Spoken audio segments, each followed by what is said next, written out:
بسم الله الرحمن الرحيم. قال صلى الله عليه وسلم: طوبى لمن وجد في صحيفته استغفارا كثيرا. عزتمند ورونو، نبی علیہ الصلوۃ والسلام فرمای وی خوشحالي دغه کس لپاره چې دغه په صحیفه کې د قیامت پر ورځ باندې ډیر زیات استغفار پیدا شي، دا دغه لپاره ډیر زیات د خوشحالۍ مقام دی. د استغفار ډیر زیات فواید دي، ډیر زیات. نبی علیہ السلام یو حدیث کې فرمایي: من اکثر من الاستغفار جعل الله له من كل هم فرجا.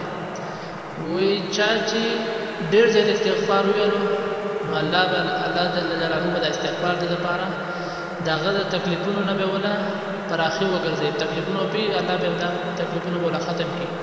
ومن كل ضيق مخرج، او د هر تنگ دستیانه به ولا اسانتیا پیدا کړي ته. ورزقه من حيث لا يحتسب، او الله به ولدلا رزق ورکړي د هغه طرف نه چې دا به بيخي امید او دغه طرف نه مدد داسي سوچ به نه، او الله به دغه طرف نه دا ورکړي. نبی علیہ الصلوۃ والسلام یو داسې شخصیت و چې هغه د ټول اوسنۍ مخکینی ګناهونه معاف شوي، خو د هغې باوجود به نبی علیہ الصلوۃ والسلام دا به ویل. ابو هريره رحمه الله حدیث نقل کړی دی، وی: والله انی لا استغفر الله واتوب الیه فی اليوم اکثر من 70 مره. د اویا کرتو نه نبی علیہ الصلوۃ والسلام زیات استغفر الله ویلو. نو چې یو داسې انسان هغه ته ټول ګناهونه معاف شوي، د هغې باوجود هم د الله نه استغفار ډېر زیات غواړي. موږ له څنګه نه ده پکار چې موږ د الله نه استغفار ونه غواړو. بل یو حدیث کې راځي، وایي څوک چې دا غواړي چې هغه د قیامت پر ورځ د هغه صحیفه ته ورکړي شي او دا خوشحاله شي، نو دا د استغفر الله چې کوم دی ډېر زیات وایي. بل چې کوم دی هغه سورۃ نوح کې ډېر زیات فواید دي. نوح علیه السلام خپل قوم ته خطاب کوي: فقلت استغفروا ربکم انه کان غفارا. وی ربه، وی ما دې ته به ویل چې تاسو د الله استغفار کوئ، الله نه بخښنه غواړئ، انه کان غفارا، الله پاک بخښونکی دی. یرسل السماء علیکم مدرارا.